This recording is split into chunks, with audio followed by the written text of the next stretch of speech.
Então, boa noite. Começando mais uma live.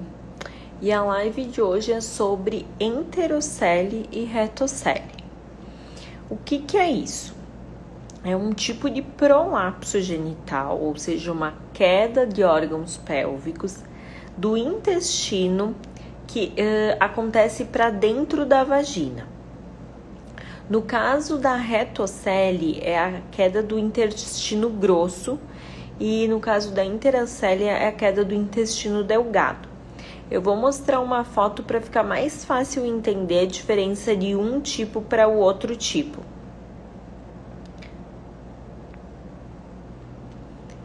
Então aqui tem essa imagem que fica mais fácil de entender. Na retocele, então, tem a queda do intestino grosso, que vai causar uma bola na vagina. E na enterocele tem a queda do intestino delgado, que vai causar, então, essa bola na vagina. A enterocele costuma ser mais grave do que a retocele, tá? Falando agora especificamente sobre a retocele, aqui é mais uma foto de uma enterocele, então aqui a queda do intestino delgado, e aqui uma foto de uma retocele. Falando sobre retocele agora, ela, quando que é as situações que ela vão aparecer? Então, ela está relacionada a mulheres que têm constipação crônica e esforço evacuatório, tá? Então, mulheres que fazem força para evacuar, têm o intestino trancado, têm uma chance maior de ter a retocele. Mulheres que já tiveram partos vaginais, também tem uma chance maior de ter tanto a retocele quanto a enterocele. Esse, na realidade, é um dos principais fatores de risco para prolapso, para queda dos órgãos pélvicos, devido ao esforço que faz na hora da passagem do bebê. Pode acontecer uma ruptura de um tecido, do que a gente chama de fáscia, que é entre o reto e a vagina. E essa ruptura dessa face forma uma hérnia, e é por isso que aparece a retocele. Também ela está relacionada com o processo do envelhecimento, então é mais comum em mulheres mais idosas e acontecer depois da menopausa, pelos próprios fatores protetores que tem o estrogênio, que são os hormônios femininos, também é um fator de risco para o prolapso genital, não só da questão da retocele e enterocele, como outros prolapsos. Falando como a gente pode prevenir a retocele. Então, evitar fazer força para evacuar, então ter uma alimentação mais saudável, com frutas, fibras, tomar líquido, fazer atividade física para fazer o intestino funcionar, e acaba evitando a constipação, que é o intestino trancado, é uma forma de prevenir a retocele. Quanto à enterocele, é comum dela acontecer depois de cirurgia de retirada do útero, que é a histerectomia. E existem algumas técnicas cirúrgicas que podem ser utilizadas durante a cirurgia para evitar que aconteça a enterocele. Vou mostrar essa foto aqui, ó. É uma enterocele pós-retirada do útero. Dá para ver que aqui na frente tem a bexiga, ali no meio teve a queda do intestino e ali tá o reto no lugarzinho e não tem mais o útero. Então, é relativamente comum de acontecer depois de cirurgias de retirada do útero, principalmente quando são retiradas de útero por prolapso genital, ou seja, já tinha uma queda do útero e a mulher foi submetida à cirurgia, acontecer mais para frente, anos depois, uma enterocele.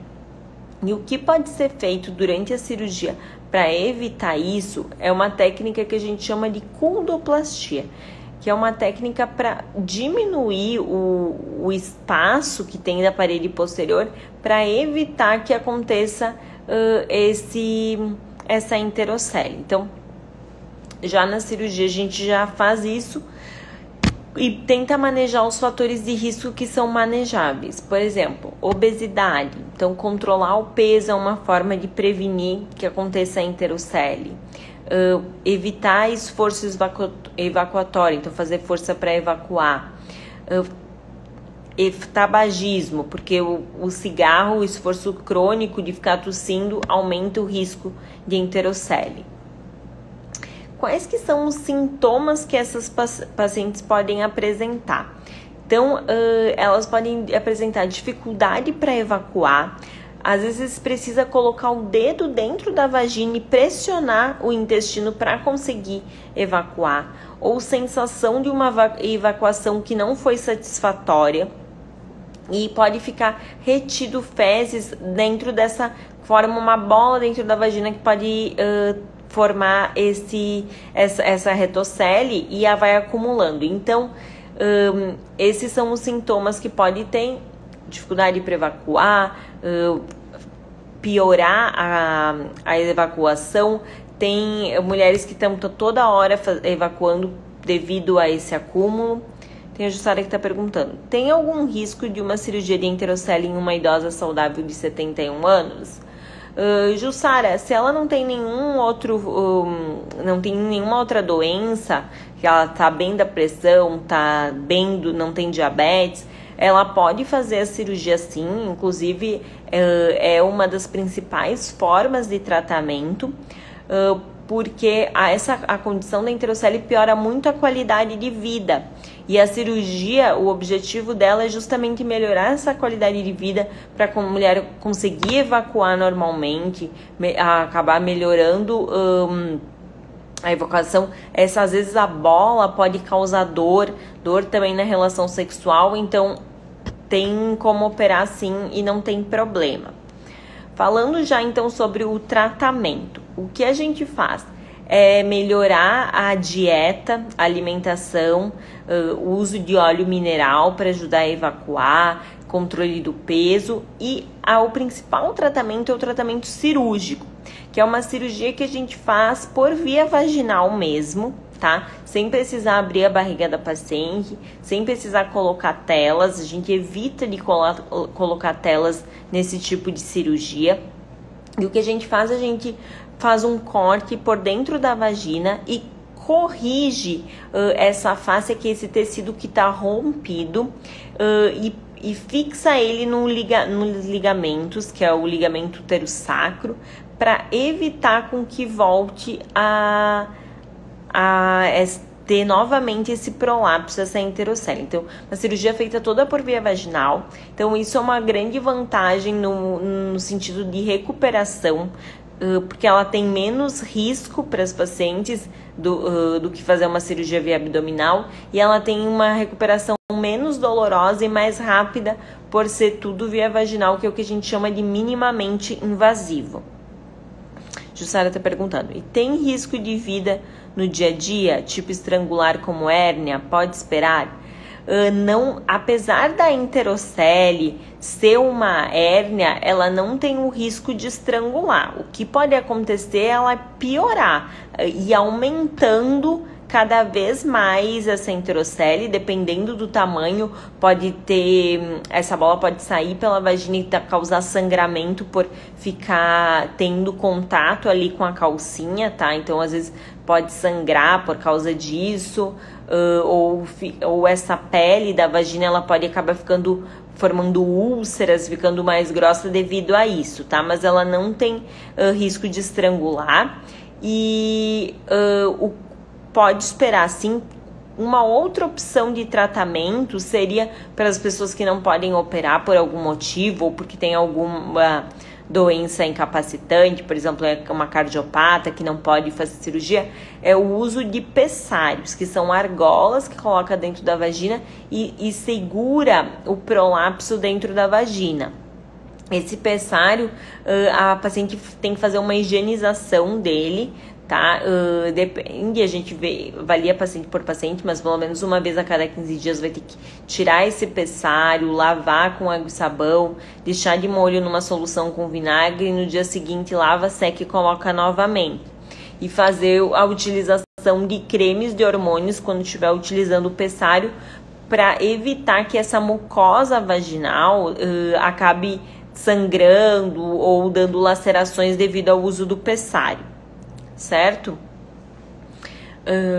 Deixa eu ver o que mais eu queria falar. Então, falando sobre a prevenção, então, fibras, dieta saudável, tomar líquido, fazer atividade física, controlar o peso.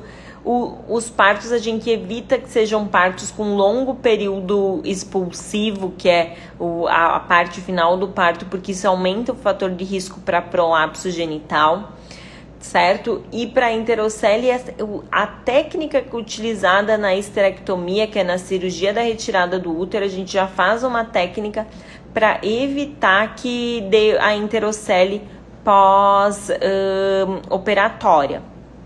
Pode acontecer enterocele mesmo em mulheres que têm útero, mas é menos comum, ela é mais comum após a cirurgia da retirada do útero, certo? Quanto ao diagnóstico, o diagnóstico ele é clínico, tá? Não é um exame que se faz para ver, é um exame físico mesmo. A mulher vem para consulta, a gente vai fazer o exame ginecológico e no exame ginecológico, quando é solicitado para fazer força, aparece esse abaulamento, né? Essa hérnia que forma, como se fosse uma bola, dentro da vagina, e quando a gente examina, a gente consegue identificar que ele é da parede posterior da vagina, tá? Às vezes a bola é tão grande que fica difícil de saber se é da parede anterior ou posterior, mas no exame ginecológico a gente consegue fazer essa identificação e a correção vai ser feita cirurgicamente, abrindo a vagina e fazendo essa correção. Em mulheres que têm útero, a vantagem na questão da técnica cirúrgica é que fica um pouco mais fácil de corrigir do que em mulheres que não têm útero, porque os ligamentos, quando ainda tem útero, são mais facilmente identificados na cirurgia do que quando não tem útero. Mas dos dois casos tem como fazer uma boa técnica cirúrgica e evitar que o prolapso retorne no futuro, certo? Então falamos sobre o diagnóstico, falamos sobre a prevenção, o tratamento, os sintomas, as causas, né? E o que eu queria deixar de mensagem é que apesar a enterocele e a retocele não ser uma doença que ela causa morte, então a pessoa não vai morrer por causa disso, ela piora muito a qualidade de vida. E muitas mulheres acabam não procurando tratamento porque têm vergonha de contar que elas estão com esse problema. E isso acaba piorando tanto a qualidade de vida. Tem mulheres que deixam de sair de casa por causa do prolapso. Então, orientar, tem tratamento e ele acaba melhorando muito a qualidade de vida das mulheres. Então, quero agradecer para quem esteve aqui comigo hoje na live. Se tiverem mais algumas perguntas, essa live vai ficar salva. Pode comentar nos comentários que eu respondo, tá bom?